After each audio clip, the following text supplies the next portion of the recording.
안녕하세요. 저는 이제 막 지옥 같은 불구덩이에서 탈출해 비로소 숨을 쉬고 있는 30대 여성입니다. 제 인생에서 지난 5년은 도려내고 싶은 암덩어리 같은 시간이었습니다. 너무 힘들고 불구덩이 같은 시간이기도 했죠. 그 끝에 찾아온 기막힌 인과 응보의 결말을 여러분께 들려드리고자 합니다. 저는 평범한 가정에서 자라 평범한 직장을 다니던 여자였습니다. 인생의 반쪽이라고 할 수 있는 배우자를 만나서 행복한 가정을 꾸려 사는 게 저의 바람이었죠. 그러다가 친구의 소개로 전 남편을 만나게 되었습니다. 훤칠한 키에 호감형 외모, 무엇보다 저에게 보여주는 헌신적인 태도에 마음이 끌렸습니다. 저도 그 전에 연애를 몇 번 하긴 했지만 이렇게 헌신적으로 잘해주는 사람은 없었거든요. 연애 시절 그 남자는 저를 마치 공주님처럼 떠받들어 주었습니다. 그 달콤함에 취했던 저는 이 남자가 제 평생의 반려자라 믿어 의심치 않았죠. 하지만 결혼 준비가 본격화되면서 어머님이라는 거대한 벽이 제 앞을 막아서기 시작했습니다. 남친은 아버님이 운영하는 작은 회사에서 일을 하기 때문에 결혼하고 나면 시부모님과는 더더욱 잘 지내야 했습니다. 그래서 인사드리기 전부터 남친은 저에게 자기 부모님하고 잘 지냈으면 좋겠다는 걸 많이 강조하더라고요. 저도 순하고 싹싹한 성격이었기에 보통은 어른들하고도 잘 지냈거든요. 그래서 시부모님하고도 잘 지낼 수 있을 거라 생각했습니다. 그런데 어머님은 첫 만남부터 저를 썩 마음에 들어하지 않으셨어요. 제일 먼저 저를 쭉 훑어내리며 탐탁치 않은 시선을 보내셨거든요. 그 모습에 좀 놀라긴 했지만 성격이 살갑지 않고 좀 깐깐하신 분인가 보다 정도로만 생각했습니다. 무난한 성격의 시어머니는 아니겠구나 짐작은 들었지만 그렇게 크게 생각하진 않았던 것 같아요. 제가 잘하면 잘 지낼 수 있을 거라 생각하기도 했고요. 그런데 나중에 알고 보니 어머님은 그냥 깐깐한 성격 정도가 아니었습니다. 정말 치 떨릴 정도로 거의 병에 가까울 정도로 문제가 있으신 분이었죠. 하여튼 첫 인사를 드리고 나서 얼마 지나지 않아 어머님에게 대뜸 전화가 왔습니다. 네, 어머니. 그래, 민영아. 너 지금 다니는 회사 재직증명서랑 급여명세서 그거 좀 뽑아와라. 네? 못 알아들었니? 아니요. 그게 아니라 그런 걸 왜... 요즘 세상이 워낙 험하잖니. 마음만 먹으면 다 속이는 거 일도 아니더라. 너를 못 믿는다는 게 아니라 뭐든 확실하면 좋지 않니?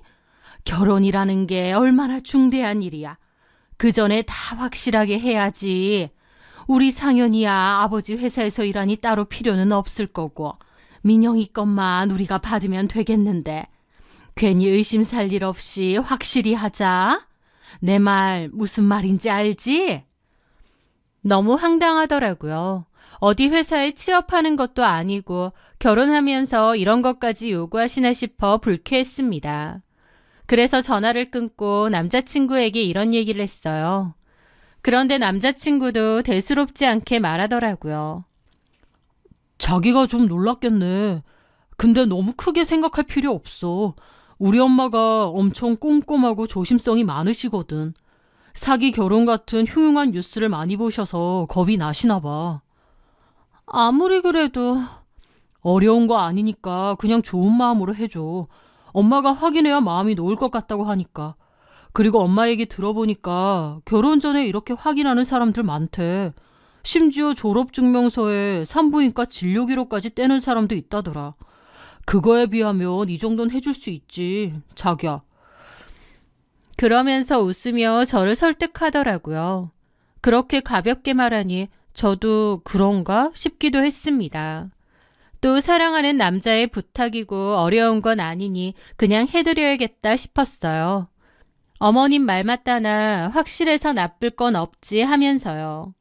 하지만 몰랐습니다. 그게 시어머니의 의심병의 시작이라는 것을요. 그렇게 재직증명서를 드렸는데 며칠 뒤 제가 다니는 회사 로비에 어머님이 갑자기 오신 거예요.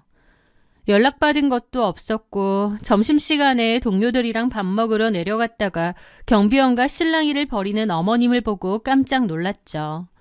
알고 보니 어머님은 제가 진짜 이 회사 직원이 맞는지 직접 눈으로 확인하러 오신 거예요. 제가 분명 재직증명서도 드렸건만 그럼에도 확인을 하러 오신 거였습니다. 주변 동료들도 어리둥절하게 보고 창피함에 얼굴이 터질 것 같더군요. 하지만 저는 꾹 참고 일단 어머님을 모시고 나와 진정시켜 드렸습니다. 어머니, 여긴 어쩐 일로? 어머님은 저를 위아래로 훑어보시더라고요. 그러더니 제 목에 걸린 사원증도 보셨죠. 맞네. 예? 아니, 재직증명서 그런 건 요즘 젊은 사람들은 컴퓨터로 금방 만든다고 하더라고. 그래서 내가 직접 확인하는 게 아무래도 제일 확실하니까. 저는 너무 당혹스러운 기분이었죠. 이렇게 얼굴 봤으니 됐다. 다 확실하게 해야 좋지. 요즘 너무 남 사기치고 뒤통수 치려는 사람이 많아서 내가 대인 게 좀 있거든. 그럼 수고해. 그렇게 어머님은 자기 할 일을 마쳤다는 듯 자리를 떠났습니다. 다시 돌아오자 동료들이 안 좋게 수근거렸죠. 너무 심하다. 저런 집이랑 결혼 괜찮겠어? 저는 아무 말도 할 수 없었습니다. 그때 도망쳤어야 했나 봅니다. 사실 그 정도면 결혼을 엎었어야 했는데 그때는 왜 그렇게 콩깍지가 단단히 씌었는지 모르겠습니다. 심지어 결정적인 사건은 아직 터지지도 않았습니다. 진짜 사건은 결혼식을 한 달 앞두고 터졌거든요. 어머님이 저를 부르시더니 다짜고짜 너희 친정부모님이랑 네가 친자 관계가 맞는지 유전자 검사를 해봐야겠다. 고 하시는 거예요. 제 귀를 의심했죠. 어머니, 지금 뭐라고 하셨어요? 요즘은 업둥이도 많고 밖에서 데려온 자식인데 친자식인 척 속여서 결혼시키는 집안도 있다더라. 우리 집안 핏줄 섞이는 일인데 확실하게 해야지. 라고 말씀하셨습니다. 너무나 모욕적이고 황당해서 눈물이 쏟아졌습니다. 저번에 회사에 찾아오신 것까진 참았지만 이건 도저히 못 참겠더라고요. 저는 남자친구에게 결혼 없자고 했습니다. 어머님 해도 너무하신 것 같다고요. 나에 대한 사람에 대한 신원 확인하는 것까진 참겠지만 우리 부모님까지 거론하는 건 도저히 못 참겠다고요. 제가 파혼 얘기를 하자 남친은 무릎까지 꿇으며 빌었습니다. 자기야, 한 번만 참아줘. 우리 엄마가 마음에 병이 있어서 그래. 엄마가 불안증도 좀 심하고 의심병도 좀 있거든. 새로운 가족을 받아들이는 일이다 보니 좀 심하게 구시는 것 같은데 결혼하고 나면 이런 일 없을 거야. 더 이상 확인할 것도 없을 거고. 내가 아빠 회사에서 일하는 거 알잖아. 아빠도 내가 자식이니까 월급도 잘 챙겨주고 우리 결혼한다고 도움도 엄청 많이 주시는 거 알지? 어쨌든 나는 앞으로도 엄마 아빠랑 둥글게 잘 지내야 된단 말이야. 우리 엄마한테 조금만 맞춰주면 내가 평생 자기한테 잘할게. 어? 남친이 그렇게 사정을 하니 저도 마음이 흔들렸습니다. 그게 말도 안 되는 소리라는 걸 잘 알면서도 저도 여전히 남친을 좋아했기에 그냥 모르는 척 믿어버렸던 것 같기도 하고요. 결국 저는 친정 부모님께는 건강검진 차원이라고 거짓말을 하고 머리카락을 뽑아 유전자 검사를 했고 그 결과지를 어머님 앞에 내밀었습니다. 결과지를 받아든 어머님은 그제야 만족스러운 미소를 지으며 그래, 이제 됐다. 찜찜한 건 없애고 시작하는 게 좋지. 라고 하셨습니다. 그때 저는 어리석게도 지옥문 앞에서 유턴할 수도 있었는데 그냥 제 발로 그 집 안에 들어간 겁니다. 그렇게 시작된 결혼 생활, 어쩌면 그 불행은 이미 예견된 걸지도 모르죠. 결혼하고 한 가족이 되면 덜할 거라는 남편의 말은 전혀 사실이 아니었고 어머님의 의심은 훨씬 끔찍해졌거든요. 어머님은 매일같이 전화를 걸어 남편의 아침밥 메뉴를 검사했고 제가 퇴근하고 집에 들어오는 시간쯤에 전화를 시켜서 퇴근 시간을 분단위로 체크했습니다. 그것뿐인가요? 주말이면 예고도 없이 신혼집 비밀번호를 누르고 들어와 냉장고를 뒤지시고 제가 안 보는 틈에 쓰레기통까지 스리슬쩍 보는 것 같더라고요.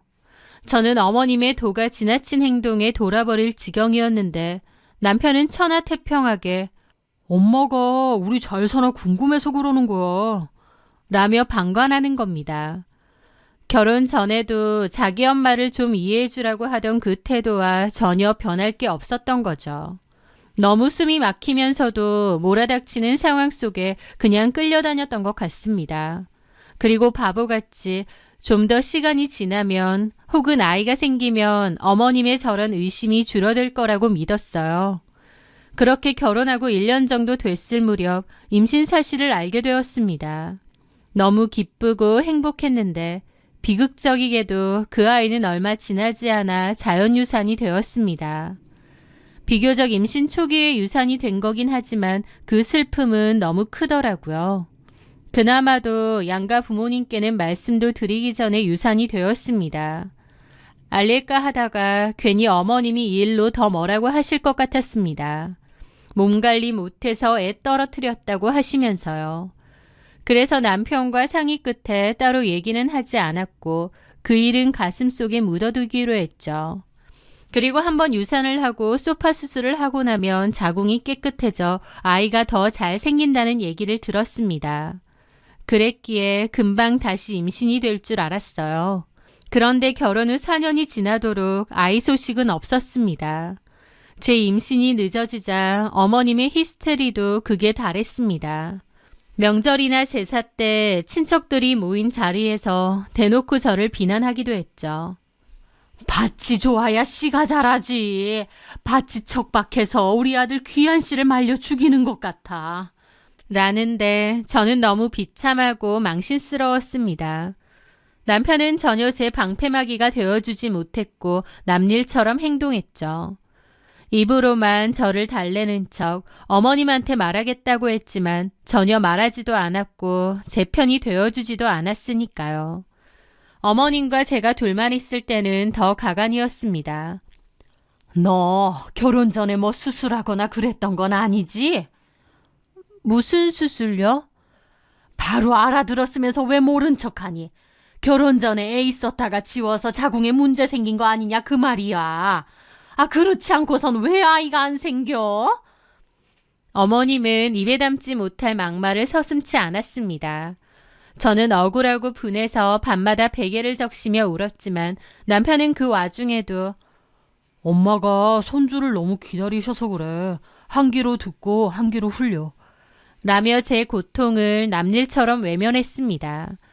결국 저는 더 이상 견딜 수 없어 제 발로 난임병원을 찾아가기로 결심했습니다. 남편을 겨우 설득해 예약 날짜를 잡았는데 병원에 가는 당일 아침 초인종이 울렸습니다. 문을 열어보니 시어머니가 팔짱을 끼고 서 계신 거예요. 어머니, 연락도 없이 어쩐 일이세요? 어쩐 일은? 오늘 병원 간다며.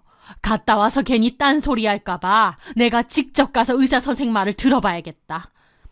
알고 보니 눈치 없는 남편이 어머님께 병원 예약 사실을 쪼르르 보고했던 겁니다. 저는 부부끼리 다녀오겠다며 만류했지만 어머님은 이게 너만의 문제인 줄 아느냐며 막무가내로 차에 올라타셨습니다. 그렇게 병원으로 가는 내내 온갖 타박을 들으며 도착했고 어머님은 진료실 앞까지 따라와 문 옆에 딱 붙어 서 있었죠. 겨우 검사를 마치고 결과를 듣기 위해 의사 선생님과 마주 앉았습니다. 어머님은 당사자가 아니기에 나가 계시라고 해서 툴툴대며 나가셨어요. 선생님은 차트를 꼼꼼히 보시더니 제게 조심스럽게 물으셨습니다. 과거에 소파 수술 이력이 있으시네요. 유산 경험 자체가 다음 임신에 큰 영향을 미치지는 않지만 혹시 수술 후유증으로 자궁 내막에 유착이 있는지 한번 확인해 봐야 될 것 같습니다. 저는 고개를 끄덕이는데 그 순간 갑자기 진료실 문이 쾅 하고 부서질 듯 열리는 거예요. 어머님이 문 밖에서 엿듣고 있다가 들이닥친 겁니다. 뭐? 유산? 소파 수술? 이것 봐. 내 이럴 줄 알았다. 너 언제 애를 지웠어? 결혼 전에 누구 씨를 베서 지운 거야? 병원 복도가 쩌렁쩌렁 울리도록 고함을 지르며 난리를 쳤고 의사도 저도 사색이 되었습니다. 어머님은 당장이라도 제 머리채를 잡을 듯이 달려들며 길길이 날뛰셨죠. 어쩐지 애가 안 들어선다 했다. 어디서 결혼 전에 함부로 굴러먹다가 속이고 내 아들이랑 결혼해? 저는 억울함에 가슴을 치며 남편을 쳐다봤습니다. 결혼 1년 차에 생긴 아이였고 임신 초기 계류유산이 되었기에 지운 아이였잖아요. 그런데도 남편이 가만히 있는 겁니다. 여보, 당신이 말 좀 해봐. 오해하신 거라고. 우리 아이였잖아. 제가 남편에게 말했지만 남편은 어머님의 기세에 눌린 건지 꿀먹은 벙어리처럼 입을 다물고 있다가 뒤늦게서야 기어들어가는 목소리로 어머님을 말리는 겁니다. 엄마, 그게 아니라 결혼 1년 차에 민영이가 임신을 했었어. 그런데 유산이 되었고 그때 소파 수술을 받았었어. 하지만 이미 이성을 잃은 어머님의 귀에는 아무것도 들리지 않는 것 같았습니다. 거짓말 마라. 네가 인형 감싸주려고 거짓말하는 거 내가 모를 줄 알아? 설령 결혼하고 수술했다는데 그의 친자 확인도 안 해봤을 거 아니냐? 진짜 그때의 어머님은 미친 사람 같았습니다. 어머님은 병원 로비 한복판에서 저를 바람 피워서 임신하고 애 지은 년으로 몰아세우며 온갖 저주를 퍼부었습니다. 그때의 사건은 저에게 너무 큰 충격과 트라우마로 남았죠. 그 일로 인해 이건 정말 아니다 싶었고 이혼을 결심했습니다. 그리고 얼마 뒤 남편에게 이혼을 통보했죠. 어머님은 제정신이 아니라고, 나는 도저히 이렇겐 더 못 살겠다고요. 하지만 남편은 제 바지가랑이를 잡고 매달렸습니다. 여보, 내가 잘못했어. 엄마가 노망이 나셨나 봐. 내가 엄마랑 연을 끊더라도 당신이랑 살 거야. 그러니까 제발 나 버리지 마. 평소 우유부단하던 남편이었는데 제가 진짜 이혼이라도 하겠다고 하니 부모와 연을 끊겠다는 말까지 하는 겁니다. 그렇게 매달리는 모습에 저는 바보같이 또 한 번 그를 믿기로 했고요. 하지만 어머님의 저 발작적인 의심이 언제 사라질지 모르니 살얼음판 같은 기분이었죠. 그래도 남편은 한동안은 노력을 열심히 하더군요. 퇴근도 일찍 하고 주말이면 저를 데리고 교회로 나가 바람도 쐬어주며 노력하는 모습을 보였습니다. 어머님은 유별나지만 그래도 남편이 노력하니 이해하자 그렇게 생각했는데 그런 것들도 나중에 보니 다 말도 안 되는 연극이었더군요. 얼마 뒤였습니다. 주말이었고 남편은 늦게까지 잠을 자고 있었죠. 저는 혼자서 마트에 다녀오려 했는데 제 차 라이트가 나갔다는 생각이 들어서 별 생각 없이 남편 차를 빌려 탔습니다. 그렇게 아파트 단지 안에서 잠시 정차하고 신호를 기다리고 있는데 갑자기 쿵 하는 소리가 들리는 거예요. 이게 뭐지 싶어서 주변을 둘러봤는데 무슨 일인지 딱히 모르겠는 겁니다. 가만 보니 한 무리의 아이들이 지나가고 있긴 했는데 처음엔 제가 그 아이들 중 하나를 친 줄 알고 너무 놀랐어요. 그런데 보니까 아니더라고요. 그럼 그 소리는 뭐지 싶어서 마트에 가지 않고 일단 차를 한 곳에 정차했습니다. 그리고 블랙박스를 확인해 보니 그 무리 중 하나이가 제 차 뒤로 지나가면서 손바닥으로 보닛을 쾅 친 모양이었어요. 장난을 친 모양이었죠. 좀 황당한 기분이 들었습니다. 그렇게 잠시 이런저런 블랙박스 화면을 보다가 무심코 며칠 전 영상 하나를 누르게 되었습니다. 의도해서 본 건 아니었는데 지금 생각해보니 뭐에 홀린 듯 본 것 같기도 해요. 그런데 그 블랙박스 음성에서는 뜻밖의 목소리가 들리는 겁니다. 남편이 스피커폰으로 차 안에서 통화를 한 것 같았죠. 자기야, 오늘 우리 재영이 병원 가야 되는 거 알지? 애교 섞인 낯선 여자의 목소리였습니다. 우리 재영이? 병원? 이게 무슨 소리지? 이 여잔 누구지? 싶었죠. 아빠가 당연히 가야지. 재영이한테 좀만 기다리라 그래. 병원 갔다가 맛있는 거 사 먹자. 자기 먹고 싶은 걸로. 자기, 재영이, 아빠. 이게 도대체 무슨 소리인지 저는 떨리는 손으로 다른 날짜의 영상들도 하나하나 확인했습니다. 그 속에는 제가 모르는 남편의 또 다른 세상이 담겨 있더군요. 남편은 아까 그 목소리의 여자와 차 안에서 통화를 자주 하는 듯 했습니다. 오늘 와이프 늦게 들어오니까 자고 갈게. 우리 셋이 이번 주말에 캠핑 갈까? 재영이 동생 만들어줘야 하는데 등등 행복에 겨운 대화를 나누고 있는 겁니다. 그 목소리를 듣는데 하늘이 무너지는 것 같았어요. 아이가 생기지 않아 그토록 고통받던 저를 두고 남편은 밖에서 다른 여자와 살림을 차리고 아이까지 낳아 기르고 있었던 겁니다. 시어머니가 저를 애 못 낳는 년이라며 구박하고 제 과거를 의심하고 병원에서 그 색 난리를 쳤는데 알고 보니 정작 딴짓은 어머님 아들이 하고 있었던 거예요. 그것도 그냥 바람인가요? 무려 혼외자까지 있는 거였습니다. 그 사실에 피가 거꾸로 솟았습니다. 저는 당장 블랙박스 메모리 카드를 빼서 가방에 넣었죠. 그리고 곧장 변호사 사무실을 찾아가 이 모든 일에 대해 상담을 했어요. 말을 하는데 너무 기가 막혀 눈물까지 막 쏟아지더라고요. 결혼 생활 동안 시어머니의 끝없는 의심과 행패, 남편의 방관, 심지어 최근에 병원에서 있었던 일도 충격인데 남편이 두 집 살림의 아들까지 있다니 정말 제정신일 수가 없을 정도였습니다. 변호사도 저의 엄청난 사연에 놀란 눈치더라고요. 그렇게 곧바로 상담을 하고 이혼 소송도 하기로 했습니다. 두 집 살림을 하고 그 사이에 아이까지 있다는데 당연히 이혼을 해야 했죠. 저는 남편에게도 이혼을 통보했습니다. 두 집 살림 한다는 거 다 안다고. 너랑 상간녀 절대 가만두지 않을 거라고요. 남편은 이번에도 이혼하지 말자고 빌었지만 제가 모든 걸 다 알았기에 이번엔 저를 붙잡지 않았습니다. 다만 지도 조용히 법적으로 대응하려고 준비를 하는 것 같더라고요. 참 끝까지 치졸한 인간이었죠. 그렇게 저는 그 집에서 나왔고 이혼 소송을 시작했습니다. 어차피 소송이라는 게 변호사가 알아서 한다고는 하지만 당사자 입장에선 정말 피가 마르고 힘든 일이더군요. 내가 뭘 잘못해서 이런 일을 당해야 되나 그 생각만 하면 미쳐버릴 것 같은 겁니다. 잠도 오지 않고 너무 괴로웠죠. 누구에게라도 털어놓지 않으면 우울증이라도 걸릴 것 같았던 저는 평소 친남매처럼 친하게 지내던 사촌 오빠에게 연락해 고민을 상담했습니다. 사실 그 사촌 오빠도 이혼을 한 경험이 있었기에 오빠의 조언이 저에게 더 도움이 되지 않을까 싶기도 했거든요. 제가 저의 지금 상황에 대해서 간략하게 말하자 오빠도 경악하면서 만나자고 하더라고요. 그렇게 한 카페에서 오빠를 만났는데 얼굴을 보자마자 눈물이 나는 겁니다. 그래서 자리에 앉자마자 펑펑 울었고 오빠는 속상해하며 저를 위로해 주었죠. 민영아, 괜찮아. 나도 이혼해봤고 그때 당시엔 진짜 힘들었거든. 근데 시간 지나면 다 괜찮고 아무렇지 않아지게 돼. 너무 속상해하고 마음 애명글명 끌지 마. 이러면 너만 손해야. 이럴 때일수록 마음 단단히 먹어야 돼.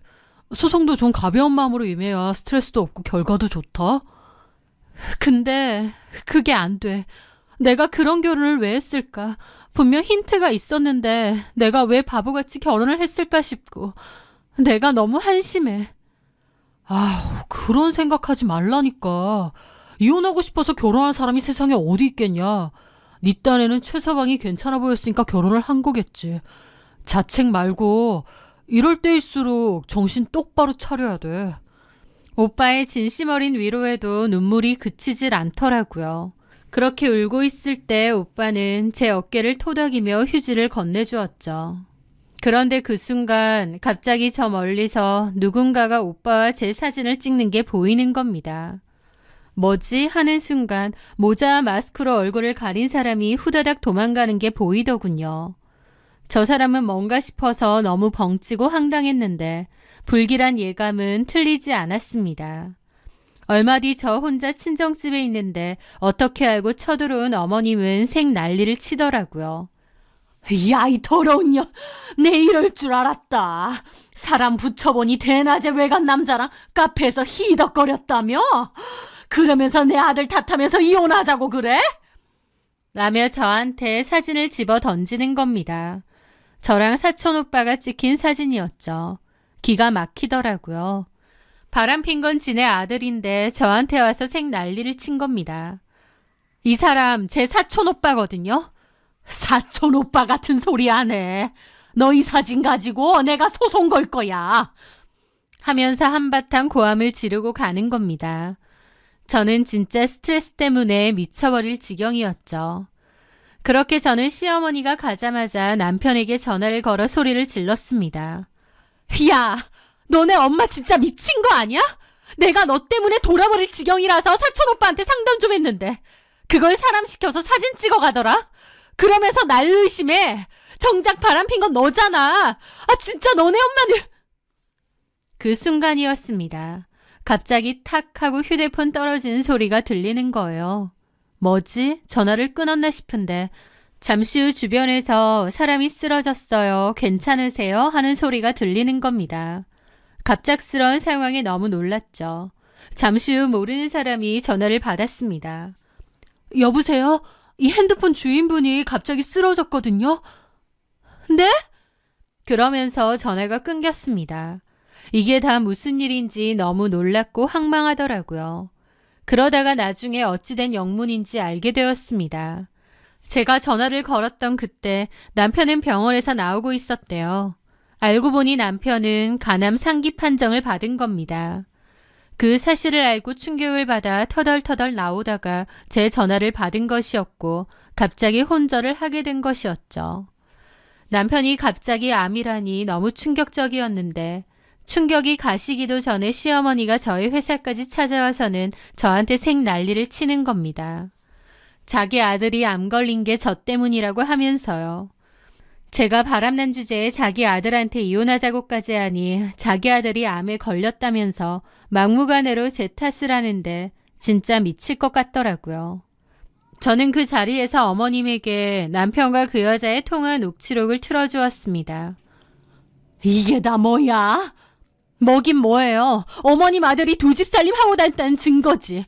세상에서 제일 추접스럽고 더러운 인간이 어머니, 아니 당신 아들이에요. 그러면서 나만 몰아대요? 내가 뭘 잘못했는데. 나는 부끄러운 짓 한 거 하나도 없거든. 아줌마, 엄만 나만 잡을 게 아니라 아줌마 아들이나 똑바로 키우지 그랬어요. 저도 완전 눈이 돌더라고요. 참고 참았던 분노가 폭발하는 기분이었죠. 뭐라고? 내 아들이 두 집 살림? 그래요. 그놈의 의심병으로 나만 잘도 몰아댔죠. 정작 더럽게 밖으로 돌고 할 짓 못할 짓 다 하고 다닌 건 아줌마 아들이거든요. 혼외자까지 있답니다. 아줌마가 그토록 원하던 손주 그 집 가면 있을 테니까 다시는 나 찾아오지 마요. 넘어가는 것도 이번이 마지막이야. 한 번만 더 이딴 식으로 굴면 나도 더 이상은 안 참아. 경찰에 신고할 거야. 알았어요? 제 말에 어머님의 얼굴은 사색이 되었습니다. 며느리만 들들 볶았지 정작 지네 아들이 그러고 다닌다는 걸 생각도 못 해본 얼굴이었죠. 저는 화가 안 풀려서 가려다가 다시 돌아와서 말했습니다. 결혼하고 나서 내내 바람피고 두 집 살림에 숨겨둔 아들까지 간암? 천벌 받은 거죠. 그 여자 찾아가서 어디 간병해 달라고 해보세요. 저는 그렇게 쏟아붓고 자리에서 돌아섰습니다. 전씨 모두 벙쪄서 제 뒤통수만 보고 있더라고요. 나중에 이혼소송을 진행하며 알게 된 사실인데 전 시모가 그렇게 의심병이 심했던 건 전 시부 탓인 것 같더군요. 전 시부가 바람을 그렇게 피워댔다고 했습니다. 그 때문에 전 시모의 의심병이 그렇게 심하고 정신적으로도 문제가 생긴 거래요. 이혼할 자신은 없는데 참고 살아야 되니 의심병만 커진 거죠. 결국 바람은 자기 남편이랑 자기 아들이 폈는데 애먼 며느리만 쥐잡듯이 잡은 겁니다. 이게 얼마나 우스운 노릇인가요? 저는 그 길로 이혼소송으로 남편과 다퉜지만 결국 잘 마무리가 되었습니다. 남편의 명백한 유책 사유 덕분에 위자료도 넉넉히 챙길 수 있었죠. 전 시모는 결국 그 상간녀를 찾아간 모양이었습니다. 그쪽에 손주도 있다고 하고 아들도 암이라고 하니 그쪽으로 기대는 게 낫겠다 싶었겠죠. 전시모는 그 상간녀한테 자기 아들 병수발 도와달라고 하면서 집도 사줬다고 하더라고요. 하지만 남편과 그 상간녀의 동거는 오래가지도 못했습니다. 합친 지 3개월도 채 되지 않아 충격적인 소식을 들었거든요. 남편이 항암 치료로 몸이 약해져 병원 신세를 지는 사이 상간녀가 전 시모에게서 받은 집과 폐물을 몽땅 팔아치우고 자기 아들과 함께 현금을 챙겨 해외로 도망가 버렸다는 겁니다. 그러면서 집에는 덜렁 편지 하나만 남겨두고 떠났대요. 그 편지에는 자기는 젊고 건강한데 이렇게 아픈 사람 옆에서 마냥 시간 보내는 게 너무 아깝다고 되어 있었대요. 그러면서 자기가 챙긴 돈은 그동안의 간병비라고 생각하라고 했더군요. 게다가 재영이 그러니까 남편과 상간녀 사이에 낳았다는 아들이요. 그 아들도 찾지 말라고 했답니다. 사실 남편의 아이도 아니고 애 아빠는 따로 있다면서요. 그 기막힌 편지 한 장을 남겨둔 채 돈만 챙기고 야반도주하듯 도망갔던 겁니다. 그 사실을 알게 된 남편은 충격으로 병세가 더더욱 악화되었다고 하고 전시모까지 뒤로 넘어가 뇌졸중으로 반신불구가 되었다고 하더라고요. 며느리를 향한 그 지독하고 실체 없는 의심, 결국 전시모와 전남편의 발등만 제대로 찍은 셈이었습니다. 저는 이제 지긋지긋했던 시댁의 그늘에서 벗어나 완벽한 자유를 되찾았습니다. 이혼 후 회사에 다니면서 평범하게 지내고 있어요. 주말에는 등산도 가고 운동도 하고 마음에 맞는 친구들과 여행도 다니며 오롯이 저를 위한 삶을 살고 있죠. 제 지난 결혼 생활을 떠올려 보면 시어머니의 의심과 가스라이팅, 남편의 무심함 속에서 참 혼자 힘들고 불안하게 살았던 것 같습니다. 지금 이렇게 자유롭고 편안하게 지내다 보니 그때가 전생처럼 느껴질 때도 가끔 있어요. 시간이 흐를수록 또 제가 그때를 잊고 지금의 삶에 집중할수록 그때의 상처는 더 희미해질 겁니다. 곱씹어왔자 제 정신건강에만 해로우니 앞으로는 더더욱 그냥 흘려버리려고 합니다. 혹시 지금 이 순간에도 힘든 순간이 있으신 분이라면 제 사연이 조금이라도 용기가 되었으면 좋겠습니다. 터널 끝에는 언제나 빛이 있고 모든 힘든 일이 지나면 언젠가 그냥 그랬구나 하면서 흘려보내는 날도 다가오니까요. 제 긴 이야기를 들어주셔서 감사합니다.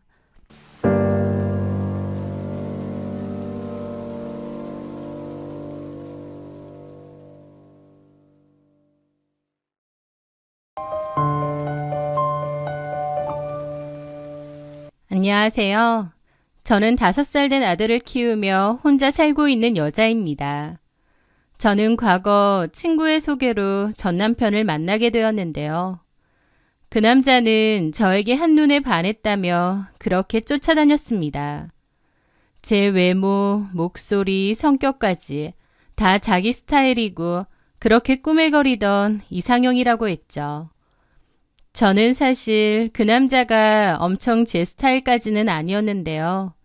워낙 저에게 최선을 다해 마음을 보여줬기에 결국 사귀게 되었습니다. 그리고 사귀는 동안은 저를 공주처럼 아끼고 최선을 다했습니다. 그전에도 남자친구를 사귄 적은 있었지만 그만큼 저에게 헌신적으로 구는 남자는 없었어요. 그랬기에 그 남자에게 감동도 많이 느끼고 결혼까지 결심했었습니다. 워낙 다정다감한 성격이고 자상하다 보니 저에게도 좋은 남편이 될 것 같았고 또 무엇보다 미래에 태어날 저희 아이에게 좋은 아빠가 되어줄 수 있을 것 같았거든요. 그렇게 그 남자와 결혼을 했고 신혼생활은 달콤했습니다. 저희는 그 누구도 부럽지 않는 행복하고 깨가 쏟아지는 신혼을 보냈죠. 그렇게 시간이 흐르고 2년 뒤 저는 임신을 하게 되었습니다. 사실 신혼 초부터 아이를 갖고 싶었는데 생각보다 아이가 잘 들어서지 않았어요. 병원도 다니고 몸 관리도 하면서 우리에게 아이가 찾아오기를 간절히 바랬고 드디어 2년 만에 임신이 된 거였습니다. 힘들게 가져진 아이였기에 더욱 소중하고 감사했죠. 제 임신 소식에 남편은 그 누구보다 행복했습니다. 그리고 우리 아이와 저의 행복을 위해 더 열심히 살아야겠다고, 돈도 더 열심히 벌어야겠다고 했죠. 저희 집에는 웃음과 행복의 기운이 가득했습니다. 아이와 함께 새 식구가 만들어갈 행복함과 평온함을 기대하면서요. 워낙 기다렸던 아이인 만큼 아이가 태어나면 얼마나 더 행복할까, 얼마나 더 웃음꽃이 필까 싶었어요. 그런데요, 막상 출산을 하고 제 상태는 제가 예상한 것과 많이 달랐습니다. 왜냐면 호르몬의 문제 때문인지 저는 극심한 산후 우울증을 겪게 되었거든요. 저는 분명 밝고 활발한 성격이었는데 그맘때 무기력하고 지치고 우울하고 정신적으로 너무 힘들어지더라고요. 게다가 그토록 기다렸던 아이인데도 예쁘고 사랑스러운 게 아니라 우는 모습만 들어도 피곤하고 힘들고 지치는 겁니다. 아이를 보며 안 좋은 생각을 하는 제 자신이 너무 혐오스러웠고 죄책감도 많이 느꼈어요. 그러면서 더 우울해졌고요. 저도 내가 왜 이러지 싶으면서도 우울증이라는 게 정말 무섭더라고요. 제 의지로 되는 게 아닌 것 같았죠. 병원 치료도 했었고 약을 먹으면 좀 나아지다가 임의로 약을 끊었더니 증세가 더 심해졌고 그런 악순환이 반복되는 도중에 살도 엄청 찌게 되었고 탈모가 생겨 머리도 엄청 빠지더라고요.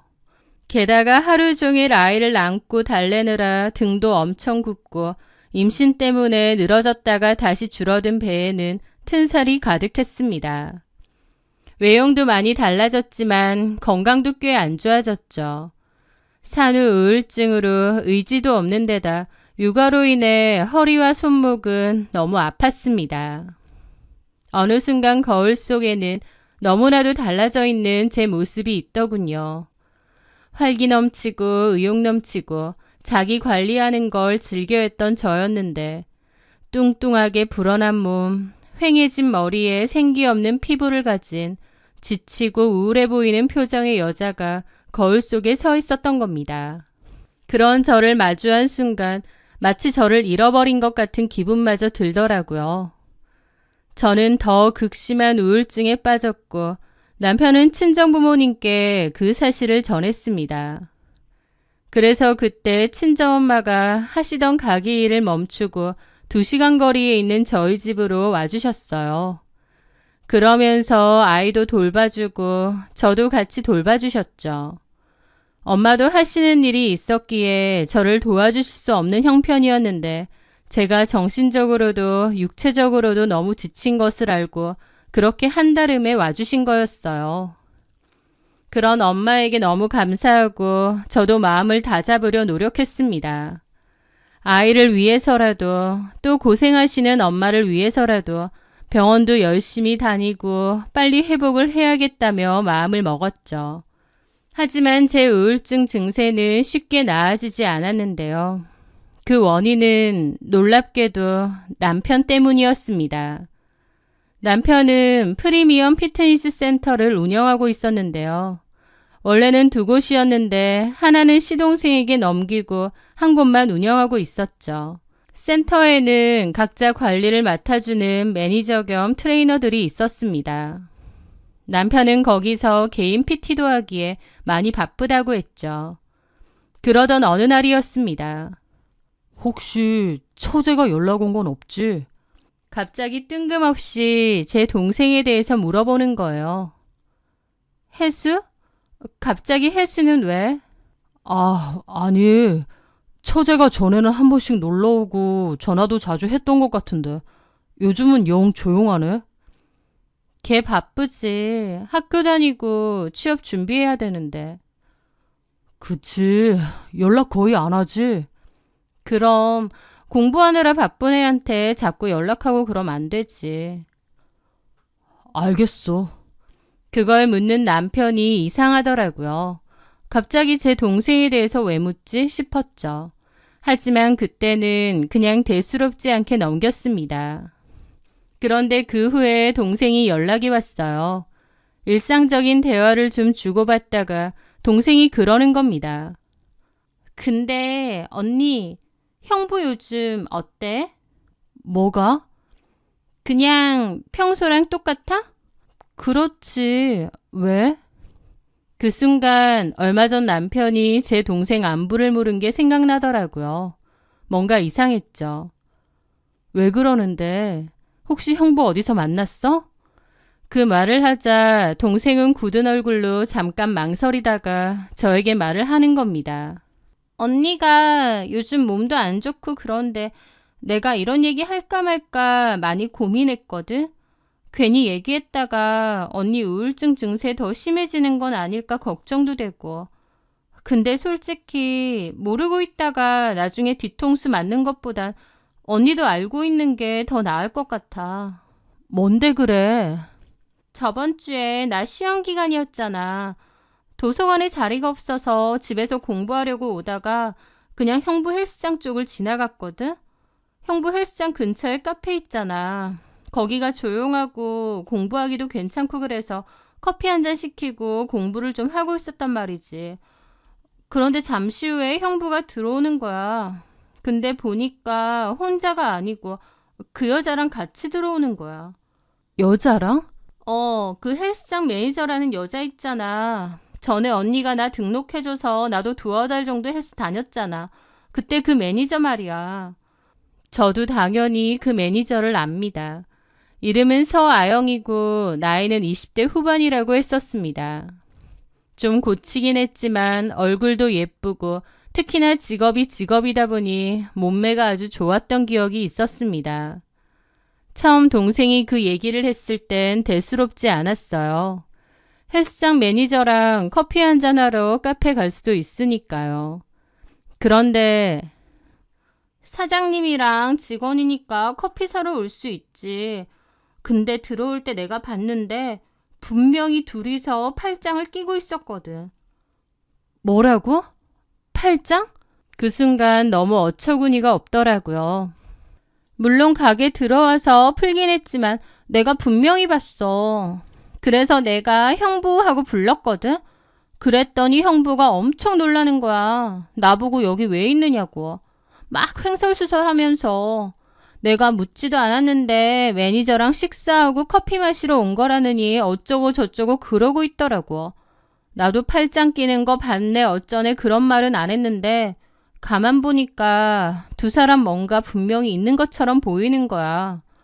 그래서 이걸 언니한테 말할까 말까 하다가 아무래도 언니도 알고는 있어야 될 것 같아서. 동생 말에 어처구니가 없었습니다. 매니저라는 여자랑 팔짱을 끼고 다닌다뇨. 미친 거 아닌가 싶었죠. 지 와이프는 애 낳고 산후 우울증 와서 병원 다니고 고생하고 있는데 남편이란 작자는 맨날 일 바쁘다는 핑계로 집에도 늦게 들어오고 육아 참여도 거의 없었습니다. 그런데 그 와중에 가게 직원하고 수상해 보이기까지 한다뇨. 너무 기막혔지만 일단 동생에게는 엄마한테 말하지 말라고 신신당부했습니다. 그리고 몰래 남편 폰을 뒤져보게 되었죠. 그러다가 그 매니저라는 여자와의 대화창을 찾게 되었는데요. 사장과 직원 사이임에도 스스럼 없이 반말을 하는 건 기본이고 저녁에 뭘 먹으러 가자는 둥, 피곤한데 술 한잔 사달라는 둥, 누가 봐도 엄청 친하고 가까워 보이더라고요. 대화만 보면 사장과 직원이 아니라 연인 사이처럼 보일 정도로요. 그걸 보는데 우라통이 터지고 배신감에 눈물까지 났습니다. 솔직히 직접적이고 노골적으로 잠자리를 암시하는 대화는 없었지만 이 둘 사이는 누가 봐도 불륜 사이였어요. 바람이니 외도니 남의 얘긴 줄 알았는데 철석같이 믿었던 제 남편이 이러고 있으니 제가 얼마나 분통이 터졌겠나요. 저는 자는 남편을 깨워서 따져 물었습니다. 남편은 절대 그런 사이 아니라고 펄쩍 뛰었어요. 그냥 친한 사이고 직원이라서 친하게 지내는 것 뿐이라고요. 사장과 직원 사이에 이렇게 반말하는 게 말이 돼? 걔 직원이기 전에 우리 학교 후배기도 해. 그러니까 친해서 그런 거지. 그냥 오빠 동생 사이. 오빠 동생? 눈 맞으면 바로 모텔 달려갈 것 같은데 그런데도 오빠 동생이란 말이지? 무슨 말도 안 되는 소리라고 있어. 이상한 오해하지 마. 그런 일 없었으니까. 남편은 끝까지 발뺌하며 그저 친한 오빠 동생 사이이자 사장과 직원의 관계일 뿐이라고 잡아댔습니다. 그 말을 믿은 건 아니었어요. 여자의 촉이라는 게 있고 분명 그 둘은 어떤 선을 넘은 사이 같았거든요. 하지만 저는 더 이상 남편을 질책하거나 몰아세우지 않았습니다. 왜냐면 그때 당시에 제가 심적으로 몹시 힘든 상태였기에 남편이 정말로 저를 배신했다는 게 확실시되면 제가 견딜 수 없을 것 같았거든요. 분명 뭐가 있다 싶으면서도 애써 그냥 덮어두려 했고 제 자신을 위해서 더 이상 캐지 않고 넘어간 거였죠. 그때 저는 멘탈이 안 좋은 상태여서 남편이 바람 피우는 걸 끝까지 따져 묻는 것보다 회피하는 편이 더 나을 것 같았거든요. 그래서 남편에게 경고만 했습니다. 나 의심 푼 거 아니다. 다만 한 번은 그냥 모른 척 넘어가겠다. 하지만 그 여자는 바로 자르고 앞으로 또 이런 일이 있을 시에는 뒤도 보지 않고 이혼할 것이다. 이혼할 때 이 집은 나한테 넘겨라 라고요. 남편은 끝까지 그 여자랑 자기는 아무 사이도 아닌데 왜 자기를 오해하느냐 거품을 물었습니다. 저는 그런 남편에게 그 여자랑 정말 아무 사이도 아니라면 이런 각서 쓰는 것도 별거 아니지 않느냐고 쓰라고 했죠. 남편은 알겠다며 저를 위해서 각서를 쓰겠다고 했습니다. 사실 저를 위한 것보다 남편도 뭔가 캥기는 게 있었겠죠. 어쨌든 그 여자도 헬스장에서 해고했습니다. 남편에 대한 믿음과 사랑은 그 일 이후로 희미해지긴 했어요. 하지만 가정을 위해 또 저희 아이를 위해 그 일은 제 가슴에 묻어두기로 했습니다. 어쨌든 그 여자를 해고했으니 이제 더 이상 볼 일이 없다고 생각하기도 했고요. 하지만 제가 얼마나 아니라고 순진했던 건지 오래 지나지 않아 알게 되었습니다. 얼마 뒤 저는 뭔가 찾아볼 게 있어서 남편 헬스장을 검색하다가 시동생이 운영하는 헬스장 홍보 블로그를 보게 되었습니다. 남편이 운영하던 헬스장 하나를 시동생에게 넘겨줬고 시동생은 블로그에 헬스장 홍보글도 올리고 운동 정보도 한 번씩 올리나 보더라고요. 그렇게 시동생 블로그를 우연히 보게 된 거죠. 그런데 별 생각 없이 그 블로그를 훑어보다가 눈이 번쩍 뜨였습니다. 왜냐면요. 시동생 블로그에 새로운 트레이너 영입이라는 제목으로 글을 올렸는데 그 트레이너가 바로 그 여자였거든요. 남편의 헬스장에서 일했었던 그 서아영이라는 매니저요. 그 사진을 보는데 가슴이 쿵쾅거리더군요. 분명히 헬스장에서 잘났다고 했는데 눈 가리고 아웅식으로 시동생네 헬스장에 이 여자를 취업시켰으니까요. 제가 그렇게 싫다고 했고 그 일로 집이 뒤집어지게 싸우기까지 했으면서 뒤에서는 그 여자를 시동생네 헬스장에 취업시켜준다뇨. 보통 사이가 아니라면 이렇게까지 할 리가 없었죠. 저는 떨리는 기분으로 곧장 시동생에게 전화했습니다. 그리고 혹시 형이 누군가 소개해줘서 새 트레이너를 영입했느냐고 물었습니다. 시동생은 어떻게 알았느냐고 맞다고 하더라고요. 시동생은 그 여자와 남편의 관계까지는 모르는 듯 했습니다. 저는 전화를 끊자마자 시동생이 운영하는 헬스장으로 달려갔습니다. 가보니 그 여자가 있더라고요. 제가 헬스장으로 들어서자 시동생이 놀란 얼굴로 인사를 했는데 저는 그 여자만 쳐다봤습니다. 그 여자도 저를 알아보고 까딱 인사하더라고요. 아, 안녕하세요, 사모님. 여기서 일해요? 그 말에 그 상간녀는 설핏 비웃는 듯한 표정으로 당당하게 그러더군요. 네, 잘렸다고 들었는데. 제가요? 아니요, 사장님이 여기서 일 도와주라고 하시던데요. 그 태도에 저는 남편에게 뒤통수를 제대로 맞았다 싶었습니다. 저는 그 여자한테 따라오라고 그리고 1층 건물에 있는 카페에 가서 마주 앉았죠. 우리 남편하고 도대체 무슨 사이예요? 무슨 얘기 하시는 거예요? 그냥 사장님하고 직원 사이죠. 그 여자는 뻔뻔한 얼굴로 고개를 치켜들고 말하더라고요. 만약 그 여자와 남편이 정말 사장과 직원 관계일 뿐이었다면 오히려 오해받는 것을 기분 나빠하고 따졌을 겁니다. 하지만 그 여자는 오히려 제 반응을 즐기고 제 머리 꼭대기에 있는 것 마냥 행동했어요. 내가 다 알고 하는 말이에요. 그냥 사장하고 직원 사이 아니잖아요. 그 말에 그 여자는 코웃음을 치더군요. 선후배 사이기도 하고요. 어쨌든 사장님과 저는 그게 단데요. 저는 사장님이 하라는 대로 할 뿐이에요. 일개 직원이잖아요. 저는 그 여자에게 물었습니다. 내 동생이 직접 봤는데 둘이서 팔짱까지 끼고도 다녔다면서요. 게다가 두 사람이서 나눈 대화도 다 봤거든요. 어머, 그런 것까지 다 감시하세요? 헐, 사장님한테 함부로 카톡하면 안 되겠다. 그러면서 사람을 살살 긁는 겁니다. 저는 뭐 이런 게 다 있나 싶었죠. 이봐요. 지금 무슨 상황인지 모르겠어요? 당신 지금 유부남하고 외도 저지르는 거잖아. 외도라뇨. 사장하고 직원 사이일 뿐이라니까요. 왜 이상한 오해를 하세요? 너 내가 우스워 보이니? 저는 부들부들거리고 그 여자는 여유 있게 코웃음 치더라고요. 그러더니 자기한테 그만 말하라고 이래야 되니 일어난다고 했습니다. 저는 그 여자 팔을 잡았는데 제 팔을 확 뿌리치는 겁니다. 왜 잡아요? 유부남하고 그러고 다니는 게 맞다고 생각해? 그리고 그 여자는 조롱하듯 저에게 그러는 겁니다.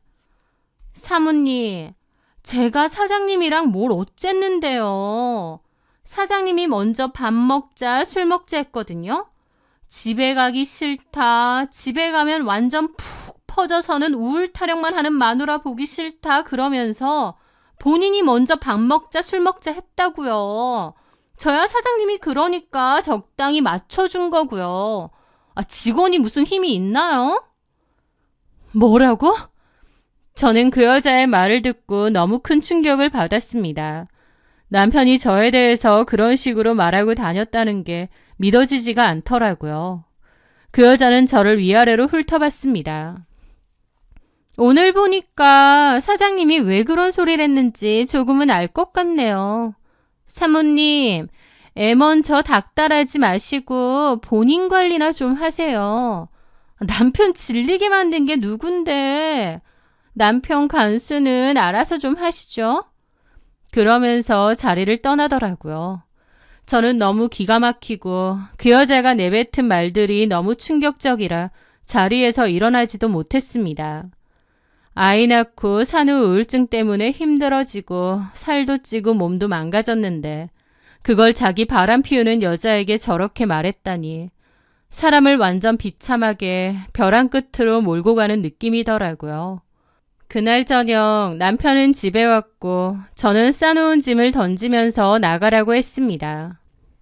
그 여자랑 붙어 살고 나랑 우리 아이는 앞으로 볼 생각 말라고요. 남편은 처음에는 그런 거 아니라고 변명을 해대며 저를 말리더니 나중에는 알겠다면서 제가 원하는 대로 해주겠다 하면서 짐을 들고 나가더라고요. 제가 원하는 대로라고요? 본인이 원하는 대로겠죠. 남편은 그렇게 집을 나가버렸고 저는 그 우울증이 더 심해지는 듯 했습니다. 결국 저도 친정으로 아이를 데리고 들어가 지내면서 가족들의 케어를 받아야 했어요. 아이는 어리고 남편은 바람나서 집 나가고 내 인생이 어쩌다 이렇게 됐나 눈앞이 캄캄하고 말로 표현하기 힘들 정도로 힘든 시간을 보냈던 것 같습니다. 저는 엄마의 도움으로 남편 뒤를 밟게 되었는데 남편은 정말 그 여자네 집에서 살고 있더라고요. 그 여자의 집으로 오가는 사진과 그 전에 써둔 각서, 그리고 그 전에 발견했던 두 사람이 나눈 대화 캡처 등을 증거로 이혼 소송과 상간 소송을 진행했습니다. 가뜩이나 몸도 마음도 안 좋을 때 어린 아이까지 두고 남편과 소송에 휘말린 제 마음은 정말 처참하더라고요. 남편도 제가 이혼 소송을 걸자 초반에는 미안하다, 다 끝내겠다, 소송 취하해달라 했습니다. 하지만 이미 저를 그토록 속였는데 어떻게 예전으로 돌아갈 수 있겠나요?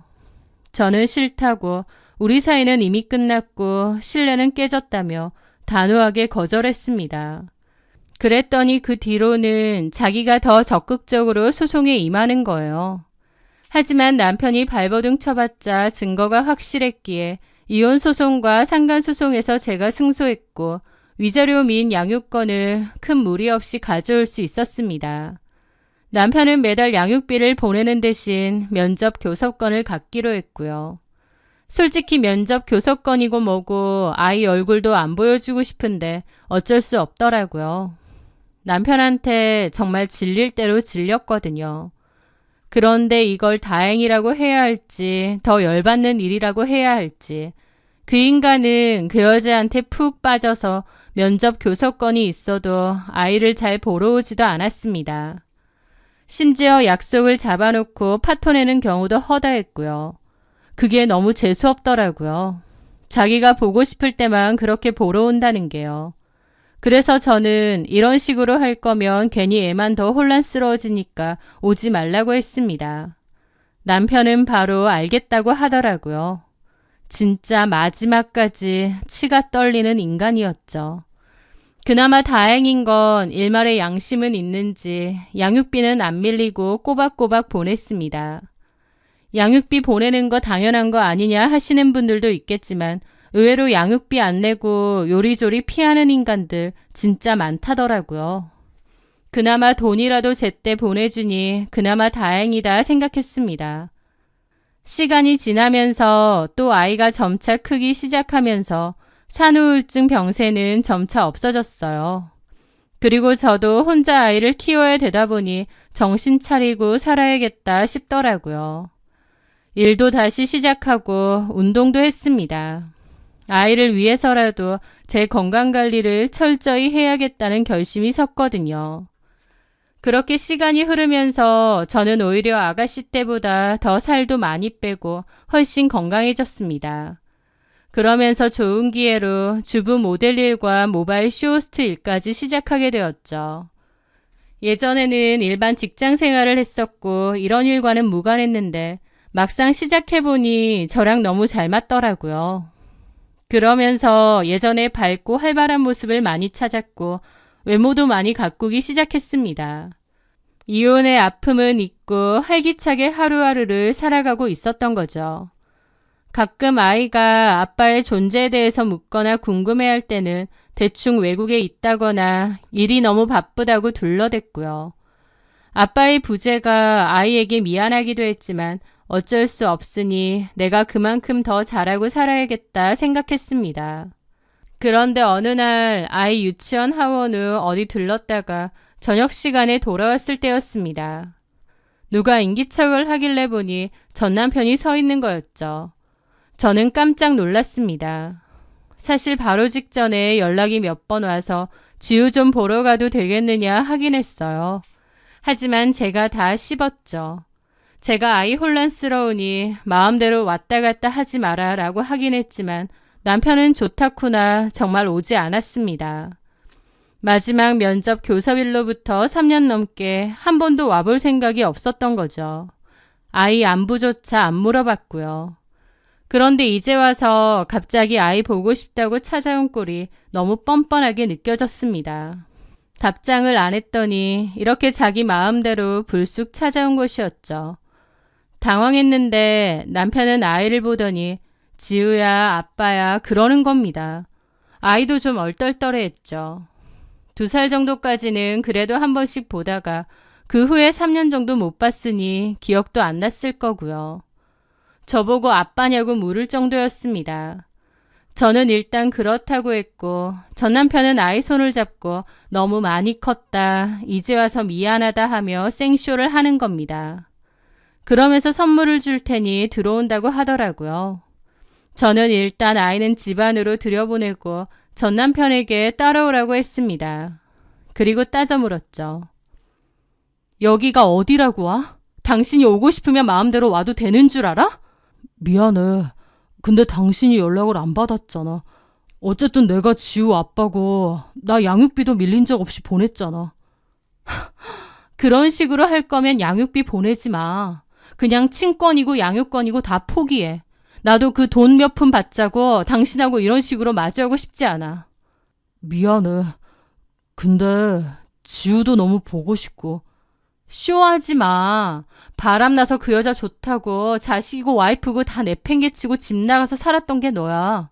이제 와서 또 무슨 바람이 불어서 여길 찾아와? 왜? 그 여자랑 뭐 문제 있어? 그래서 이러는 거야? 제 말에 남편은 막 혼자 한숨을 내쉬더군요. 내가 진짜 잘못했어. 후회도 소용없는 거 아는데 고작 그런 애 때문에 너랑 지우까지. 나 진짜 미친놈이야. 필요 없거든? 찾아오지 마. 나 면접 교섭권 있잖아. 우리 지우 만날 수 있잖아. 오지 말라니까 냉큼 그러겠다며. 애한테 애정 없잖아. 이제 와서 왜 이래? 양육비 가지고 협박하지 마. 그건 네가 해야 할 진짜 최소한의 애비 노릇일 뿐이니까. 저랑 남편이랑 그렇게 계단에서 말싸움을 하는데 아이가 다시 나온 겁니다. 남편은 아이 이름 부르면서 막 다시 달려가고 아이도 아빠라고 하니까 좋아하더라고요. 남편은 아이를 안고 엉엉 울고 쇼를 하는데 기가 막히면서도 한편으론 그런 아빠도 아빠라고 좋아하는 아이가 너무 가여운 겁니다. 이웃 눈치도 보이고 계속 그러고 있을 수는 없어서 제가 정 보고 싶으면 면접 날짜를 정해서 오고 이렇게 다시는 불쑥 오지 말라고 했습니다. 전 남편은 코를 훌쩍거리며 알겠다고 애 좀 보여달라고 하더라고요. 그 여자랑 살고 싶어서 자식이고 뭐고 집 나갈 땐 언제고 갑자기 저러는 게 얼마나 어이가 없던지요. 그런데 문제는 아이도 그 내내 아빠 얘기만 하는 겁니다. 저희끼리 잘 살고 있었는데 갑자기 나타난 전 남편이 원망스러웠죠. 아이가 하도 아빠를 찾으니 결국 차단 풀고 면접 날짜를 정했습니다. 그 후부터 전 남편은 한 달에 한 번 찾아와 아이랑 시간을 보냈어요. 전 남편이 너무 싫었지만 그래도 아이가 좋아하고 행복해하니까 어쩔 수 없다 생각했죠. 그러던 어느 날 아이가 그러는 겁니다. 아빠랑 아쿠아리움 갈 건데 같이 가자고요. 저는 안 간다고 아빠랑 둘이서 갔다 오라고 했는데 아이는 저도 같이 가야 된다고 울고 불고 떼를 쓰는 겁니다. 전 남편도 딱 한 번만 같이 가자고 계속 그러고 아이도 뒤집어지고 저는 마지못해 알겠다고 했고 결국 다 같이 아쿠아리움도 가게 되었습니다. 전 남편 얼굴만 봐도 짜증이 나는데 아이 생각해서 그날 하루 꾹 참았죠. 그렇게 다 놀고 나서 차 타고 집으로 돌아오는데 아이는 잠이 들었습니다. 그런데 전 남편이 혼자 감상에 젖어선 이런 게 진짜 행복인 건데 자기가 너무 어리석었다느니 어쩌느니 한참을 주절거리더라고요. 한참을 듣던 제가 그랬죠. 적당히 해. 자식이며 아내며 다 내팽개칠 만큼 좋아 죽었던 여자잖아. 남의 눈에 피눈물 내고 그 여자랑 살림 차렸으면 그 여자랑 잘 먹고 잘 살아. 쓸데없는 소리 하지 말고. 걔 말도 하지 마. 생각만 하면 진짜 지긋지긋하다. 나 진짜 후회해. 겨우 그딴 여자 만나려고 내 가정, 내 행복 그렇게 깨부순 거. 내가 진짜 멍청했던 거지. 그걸 이제 알았어? 미안해. 미안해 하지 마. 다 끝난 사이에 뭐가 미안해. 나 그 여자랑 진짜 갈라설 거야. 최악이야 그 여자는. 허영심에 욕심에 드글드글해서 완전 독먹는 하마에 집착도 심하고 멍청하고 내 인생 그 여자 때문에 망친 거야. 저는 남편에게 그 여자 험담을 듣는데 코웃음만 나더라고요. 이제 알겠네. 그런 식으로 그 여자한테도 내 욕했지. 아니야. 아니긴 개뿔. 듣기 싫으니까 그런 소리 하지도 말고 욕도 하지 마. 너는 뭐 욕할 거 없는 줄 아니? 미안해.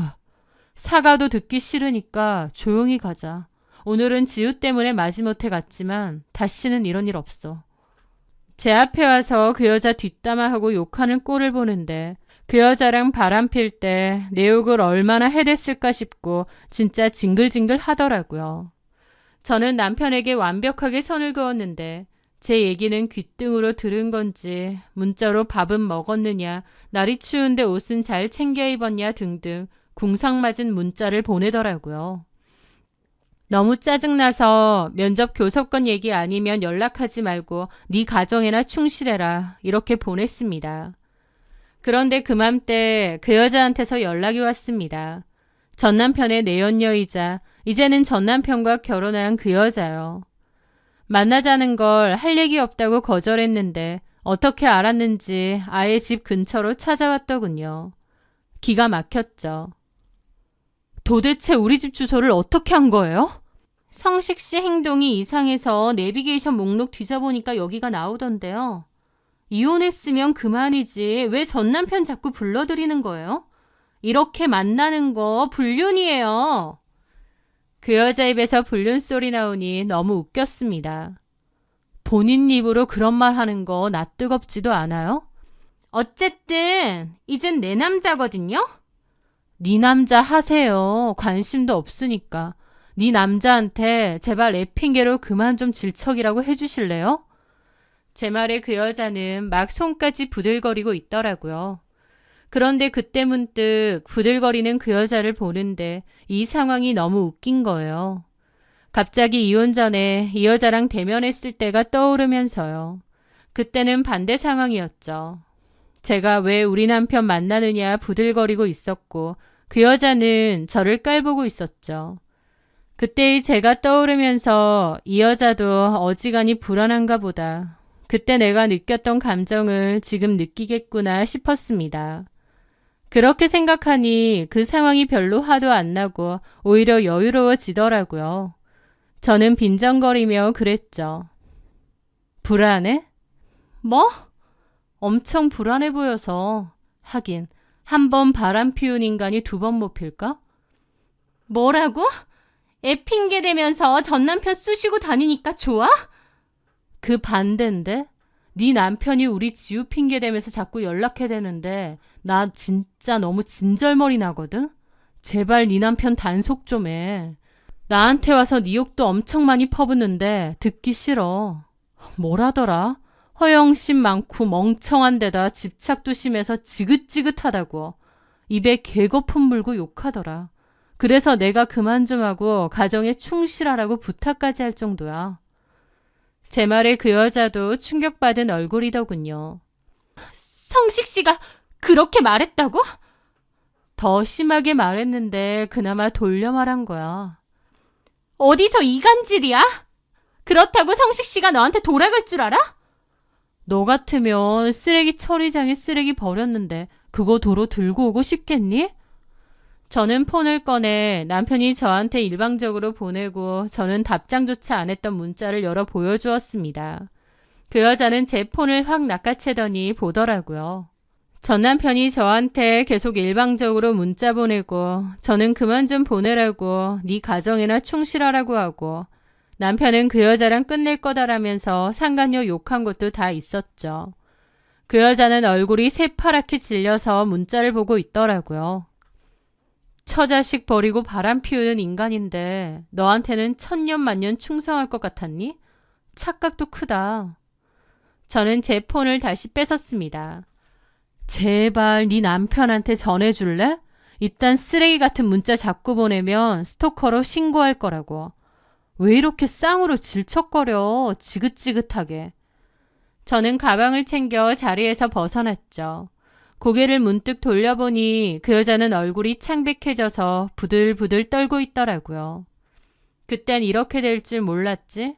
똑같이 당해보니 네 기분은 어떠냐 묻고 싶을 지경이었습니다. 다음날 전 남편이 전화가 와서 그 여자한테 문자 내역 다 보여줬느냐고 따져 묻더라고요. 그렇다고 했습니다. 전 남편은 한숨을 막 쉬면서 그 일로 어제 집안 박살나게 싸웠고 자기는 얼굴에 손톱으로 그인 자국이 줄줄 났다고 하더라고요. 폭행까지 당했다며 자기도 이제는 못 참는다고. 그 여자랑은 진짜 이혼할 거라고 하면서요. 저는 그러든지 말든지 알아서 하고 쓸데없는 문자하거나 계속 연락하면 스토커로 신고할 거라고 다시 말했습니다. 남편은 그 와중에 자기랑 다시 잘해보자고 지우를 생각하라고 하는데 그 말이 너무 우스워서 웃음을 터뜨렸습니다. 내가 죽는 한이 있어도 너랑 다시 합치는 일 없어. 왜 헤어져? 그 여자랑 너 너무 잘 어울리는데. 진짜 이럴 거야? 정확하게 말할게. 나 너 진짜 싫어. 아니 끔찍해. 우리 지우 때문만 아니면 죽어서도 네 얼굴 안 보고 싶어. 그리고 어쩌고 살든 당장 내일 죽는다 해도 전혀 내 할 바 아니야. 어떻게 그렇게 말을 해? 너는 더한 짓도 했는데 고작 이 정도 말이면 어때서. 하여튼 내 뜻 분명히 전했으니까 다시는 귀찮게 하지 마. 저는 전화를 끊었습니다. 진짜 하고 싶었던 말이라 속이 다 시원하더라고요. 저랑 이혼하고 그것들 결혼한다 했을 때 얼마나 잘 먹고 잘 사나 두고 보자 이를 박박 갈았는데 자기들끼리 서로의 지옥이 되어서 싸우고 서로를 망치고 있다 생각하니 코웃음이 절로 났습니다. 애초에 그렇게 시작했는데 끝이 좋을 리가 없죠. 그 뒤로도 포기 않고 면접 교섭일 날 오면 지 얘기 주절주절 했는데요. 지 혼자 주절거린 말로는 그 여자랑 이혼 소송 중이고 헬스장도 장사 안 돼서 넘겼다고 하더라고요. 제가 아무 대꾸도 않고 관심도 없이 무시하다 보니 지도 이제 포기했는지 그 뒤로는 아이 면접 교섭일 날짜만 얘기하고 다른 얘기는 안 합니다. 찰거머리 같은 인간이라서 골치 아팠는데 진작 이럴 걸 싶더라고요. 그리고 인과응보처럼 남편놈 실시간으로 망하는 거 지켜보는 것도 나름 재미있네요. 가장 어둡고 힘들었던 때를 지나오고 나니 저도 많이 단단해진 것 같습니다. 앞으로도 볼품없는 바람 따위에 절대 흔들리지 않는 단단한 마음으로 제 마음과 저희 아이를 지키며 살아가려 합니다. 제 사연 들어주셔서 감사합니다.